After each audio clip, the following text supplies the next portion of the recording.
waxbartaan waxbartaan waxbartaan waxbartaan waxbartaan barwaaqo gaarane waxbartaan waxbartaan بسم الله الحمد لله رب العالمين الصلاة ونكسن وأنا أستاذ يوسف عبد الرحمن حسين mid ka mid ah barayaasha jaamacadda muqdisho waxaan ila wadaagaya inoo socday ardayahay buggii technology form 1 waxaan soo dhameynay unit 1 aan soo dhameynay isla soo qaadanay oo soo hadalnay computer and its components oo soo hadalnay fundamentals of computer hardware and software dhammaan aan soo wada hadalnay hadda waxaan bilaabaynaa marka saa ogtihiin computerka waxaan soo sheegnay inuu ku shaqeeyo laba qayb kooban u waaweyn hardware iyo software software-kana wuxuu ka kooban yahay system software iyo application software oo adiga baahidaada xalinayo application programs ah iyo systemyo oo computerka inuu soo kaco programyo adiga ku shaqeyn lahaana ka shaqaysiiya ayana sabab u ah hawshaas kale kuwaas marka waxaa ka mid ah OS ama operating system marka waxaa waaye waa qalabka oo aan soo qeexitaanka soo qaadano waa qalabka coordinate gareeya all functions in a computer system computerka shaqooyinka dhacoodil kan isku xira waayo oo manage gareeya overview in this unit kan the learner ardayga will learn wuxuu baranayaa about wax ku saabsan the concept fikradda of operating systemyada conceptiga uu ka haysto inuu wax badan ka fahmaya insha Allah ka barnayo and the fundamental features iyo astaamaha ama dabeecadaha oo fundamentalka ah of Microsoft Windows ay leedahay MS Windows sidoo kale it will consider wax tixgelin doonaa the file management sida fileska loo manage gareeyo and working with the different applications inaan la shaqeyno applicationo kala duwan good objectives ujeedooyinka at the end of this unit dhamaadka unitkan the learner qofka baranayo should be able waa inuu awoodaa to define inuu qeexo and describe caddeeyo operating systems maxaa la dhahaa define and describe operating systems maxaa la dhahaa state the functions of operating systems inuu sheego shaqooyinka uu leeyahay operating systemka demonstrate how to navigate Windows using an operating system inuu sharxo si loo navigate gareeyo operating system kaasoo isticmaalaya window manage files and folders using an operating system inuu manage gareeyo fileska iyo folderska kaasoo isticmaalaya operating system produce inuu soo saaro documentyo manage imageyada inuu maamulo capture screenshots inuu qaado make calculations inuu xisaabo sameeyo using asoo isticmaalaya different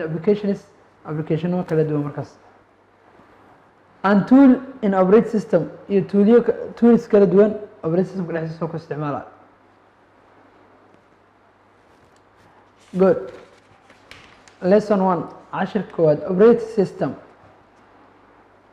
navigating Windows learner objectiveska marka the learner should be able qofka ardayga waa inuu awoodaa to define operating system inuu qeexo OS name the most common available OS inuu magacaabo OS-yada ugu caansan ee available la heli karo describe inuu caddeeyo oo qeexo caddeeyo the Microsoft Windows operating system asagana kaas inuu gooni ahaan usii caddeeyo demonstrate the Windows basic features dabeecadaha ama astaamaha gaarka ee Windows basic ah oo leeyahay asaaska uu leeyahay inuu sheego distinguish inuu kala saaro and manage maamul files and folders folder iyo file maxaa la kala inuu maamulo oo kala sheego good explain inuu sharxo the explain file explorer waxa la jiro inuu sharxo and classification of the file extensions sidoo kale inuu sharxo extensionada ama file types ka jiro inuu sharxo asagana lesson discussion have you ever used a Windows isticmaasho operating system if yes haday haa tahay discuss the importance and purpose kawada xaajo ujeedooyinka ama muhiimada OS uu leeyahay in computerada gudaha ku leeyahay mobile device iyo qalabka mobileka discuss with your partner odaygaga ama saaxiibkaaga discussion la sameeyo goodood la qaado and give feedback to the class. kadibna warbixinta waxaa kusoo celisaan fasal kusoo celiya. Overview waa yahay. In this lesson casharkan student will learn arday wax baranaya about wax ku saabsan the concept of OS, the concept of operating system, the concept of operating system waay fikirka ama fikradda uu ka qabo markaas operating system maxaa lahaa the most common available operating systems available ka heli karo. Furthermore intaas waxaa dheer it also provide wuxuu siinayaa casharkan the importance muhiimadda of managing files ay leedahay in la maamulo files and folder iyo folderada in a window operating system lagu maamulo. Operating system 1.1 an operating system is a system software waa system software waaye that acts u shaqeeya oo matala u shaqeeya as an interface wajaahad ama dhexdhexaadin between u dhexeysa the user and the application software and the computer hardware. saddex u dhexeeya operating systemka saddex uu ka dhex shaqeeya operating systemka saddex uu ka dhex shaqeeya wuxuu ka dhex shaqeeyaa ko waxaa waaye user computer hardware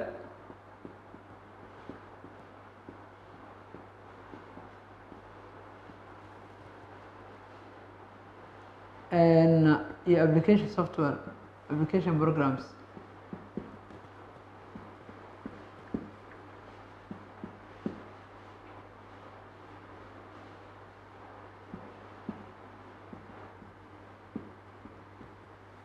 halkan maxaa ku jira marka halkan waxaa ku jira OS oo ah operating system. Operating system marka yuu u kala turjumayaa wuxuu u kala turjumayaa userkii iyo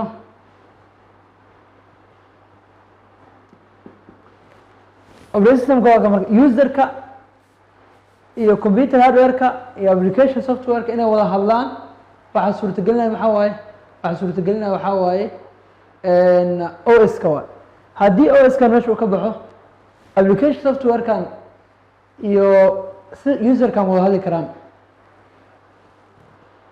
haddii OS meesha uu ka baxo computer hardwareka iyo userkan wada hadli karaan. marka si userkan iyo application softwareka oo baahida u xalinayay iyo computer hardwarekii ay wada hadlaan waa in la helaa OS waa in la helaa OS. operating system marka shaqadiisa graphically saas waa shaqadaas qaabkaas oo graphical ahaan hadaa u muujino insha Allah. waayahay the application software and the computer hardware uu ka dhex shaqeynaya the operating system OS oo loo yaqaano allows wuxuu ogolaanayaa the user wuxuu ogolaanayaa userka ama qofka computerka isticmaalaya to control and manage inuu xukumo uuna maamulo the computer's hardware computerka maamulo. the three most common OS are saddexda operating system ee u caansan waxay kala yihiin Microsoft Windows, MS Windows for PCs loogu talagalay, Apple OS X for Macintosh Mac computers loogu talagalay Apple mid ay leedahay iyo Linux. saddexda u caansan operating systemada jira marka saddexda u caansan. good Microsoft Windows oo goor maro Microsoft Windows is an application that runs waa application kiciya all of your programs dhamaan programyadaada waa yahay. Microsoft Windows is an application waa application that runs kiciya all of your programs dhamaan programyadaada. it's your computer's operating system. Windows is your computer's operating system waa operating system computerkaaga waa. Windows store waxay keydiyaan fileyaasha in itemyo kore lagu yeero folders. filekay keydinayaan folderkay ku keydinayaan.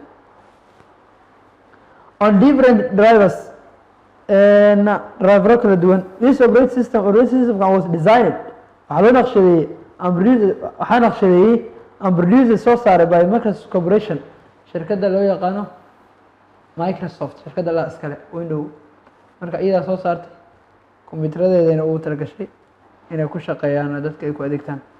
getting started with Windows aan bilowna marka to start saa usoo kicina the desktop computer desktop saa usoo kicina hee press taabo waxaad taabanaysaa power button of the monitorka power buttonkiisa taabo press power button of the system then wait to see the desktop markaa riixdo meesha power buttonka kadib sug intuu desktop soo kacay to start the laptop computer si aan laptop soo kicinana press the power button on the laptop kan ku yaala riix kiiska and wait to see desktop ilaa aad ka desktop sug sawirka waa arkaysaa desktop waxaa la once your computer has finished marka computerka uu dhameeyo booting up the first booting markuu dhameeyo the first thing shay u hore you will see arki doonta the desktop waxaa la shaashad u horeysa arkaysaa la you can think the desktop as the main workspace for your computer waa spaceka ugu balaaran computerkaaga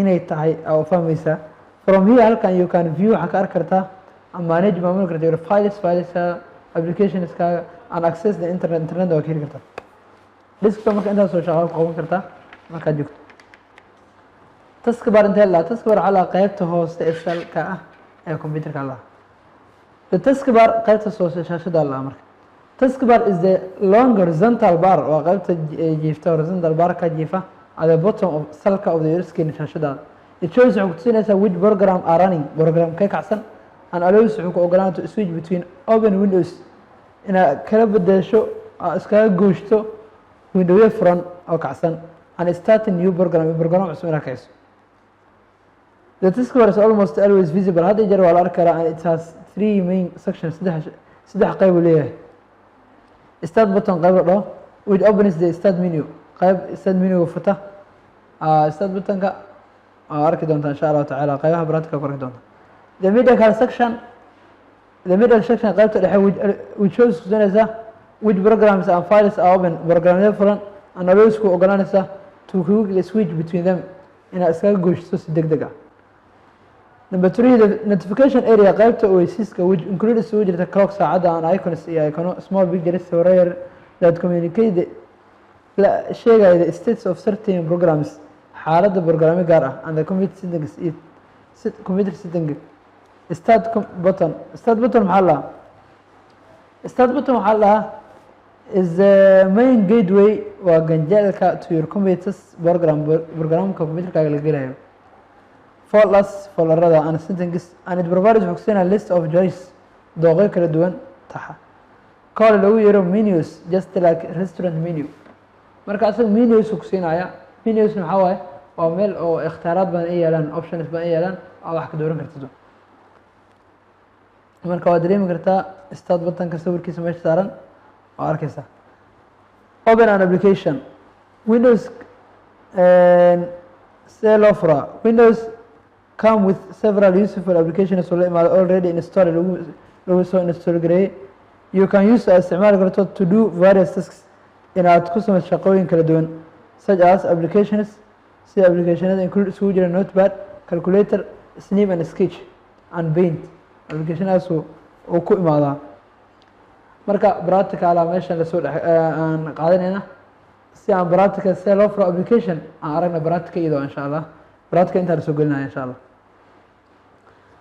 to open si loo furo an application see loo furo using your mouse ka isticmaalaya click the start button ku dhufo then select kadib dooro the desired application for example notepad marka meeshaan waxaa arkaysaan application badanaa taxan mid ka rabnaa dooranayna hadda buugga manhajka wuxuu doortay notepad doortay notepad-kan ku dhufanayna click asine notepad-ka waa soo kacay marka notepad-ka soo kacay notepad-ka hadduu soo kacay the application will appear in the window kusoo muuqanaya new window kan soo kacay marka waxaa waaye notepad window uga faa'iidsana marka halkan waxaan ku sharxaynaa windowgan kacsan common parts of a window qaybaha caanka ee uu leeyahay window oo faa'iidsanayna although inkastoo the contents of every window macluumaadka ama contentska window kasta are different ay kala duwan yihiin all windows dhamaan windowada shay waxay wadaagaan something isteeyo in a common caan ah most windowyada badan half ayaa the following basic parts qaybahan ay leeyihiin soo socdo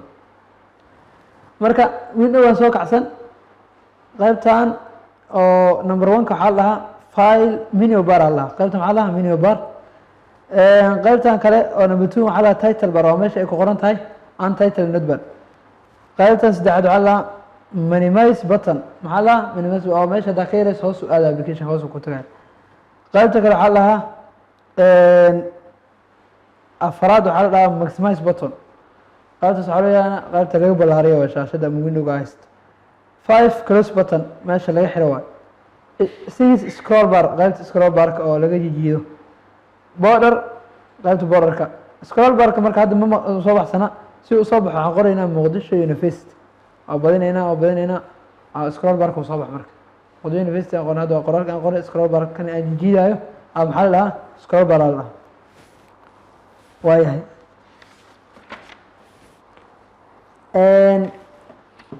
aan fiirino marka title bar waxaa la meesha u sareysay asaga marka halaal u qeexaya. title bar place soo bareeyay name magaca of the document uu leeyahay program or the folder name oo soo bareeyay you are working in ku dhex shaqeynayso. The above window depicts in the title bar named qayb window hada soo kicin wuxuu muujinayaa qaybta wuxuu qoraa untitled created in a notepad application oo lagu abuuray notepad application. That the untitled name file ka wata is the default name oo magacaas default asalka ah oo uu soo assign la siiyo automatically loo siiyo to any newly opened notepad or notepad ka soo furay application before the user name is magacaawin. Minimize, maximize and close buttons. These buttons hide waxay qariyaan the window enlarge qaar way balaariyaan it to fill whole screen and close it respectively wayna xiran si isku xigtada aan u sharaxay. Minus bar contains wuxuu kooya itemo that you can click asin karto to make choices oo samayso dooqa in a program. Scroll bar wuxuu qabtaa allows wuxuu ku ogolaanayaa to scroll in a jidid the contents waayahay waxyaalaha ku jira muxtawayaadka of the window-ga to see information saa aragto bixinta that is currently out of view ee aan la arki karin out of view aragtida ka baxsan waa jiiday wixii ka baxsan arkay.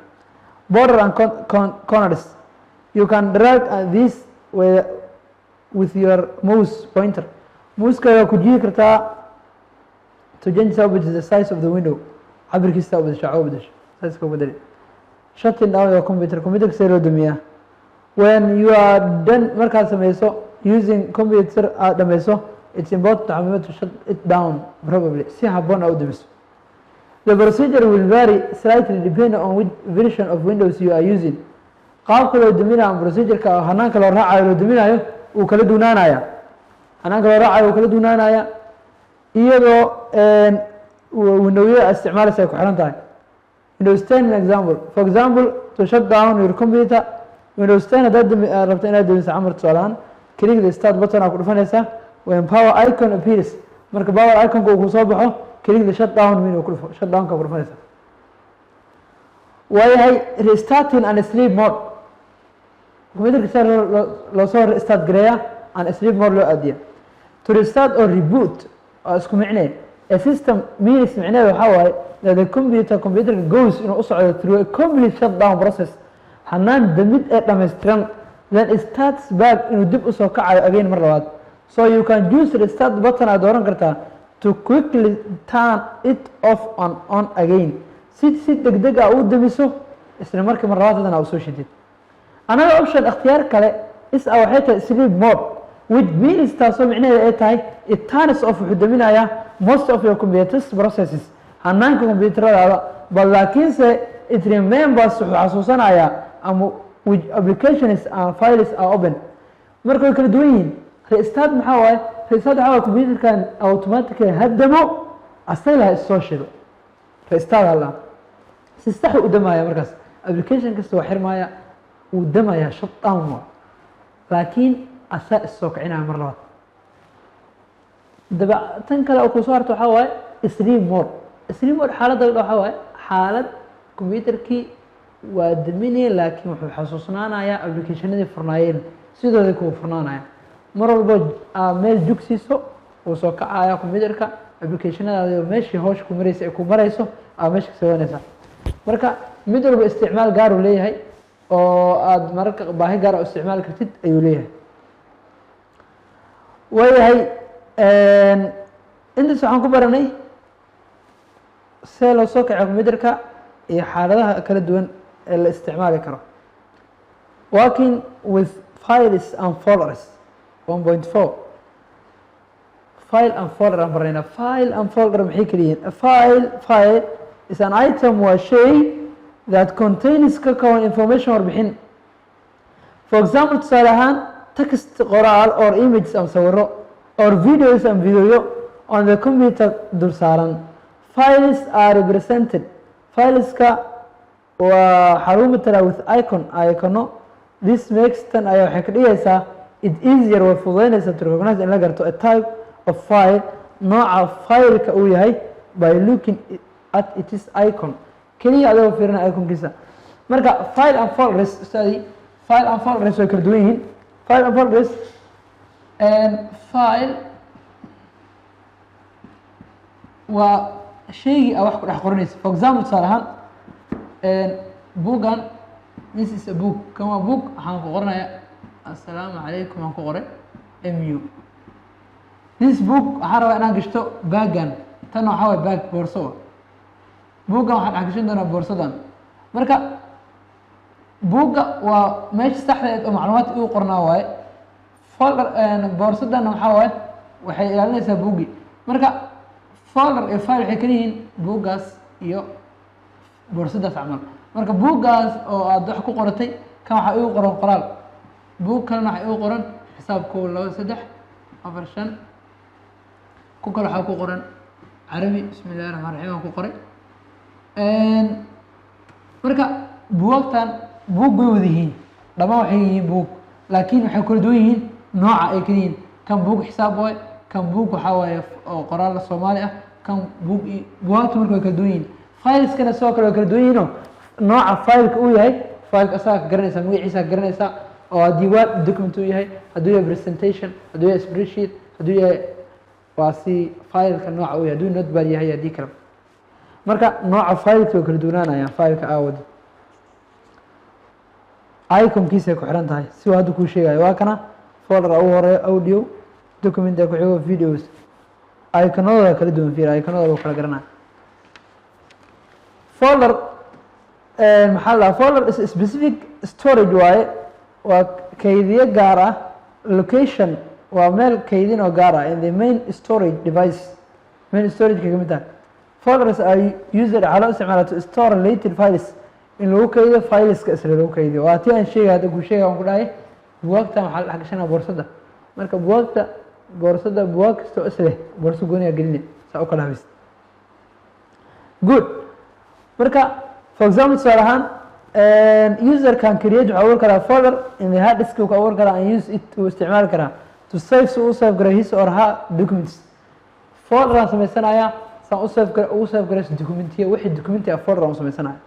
a folder within a folder folder uu dhex samaynayana is usually called badanaa waxaa lagu yeeraa subfolder ala. you can create oo abuuri kartaa any number of subfolders foldero oo folder kala hoos tagayo tirada rabto folder abuuri kartaa and each can hold mid kastana wuxuu ku hayn karaa any number of files tiro kasta oo file aad aragto and additional subfolders iyo folder kale folderkiisa hoos tagayo.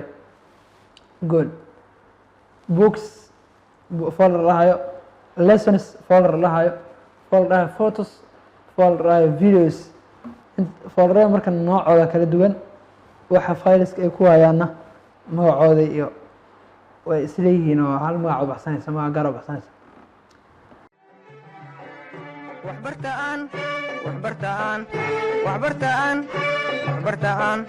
waxbartaan barwaaqo gaarane. waxbartaan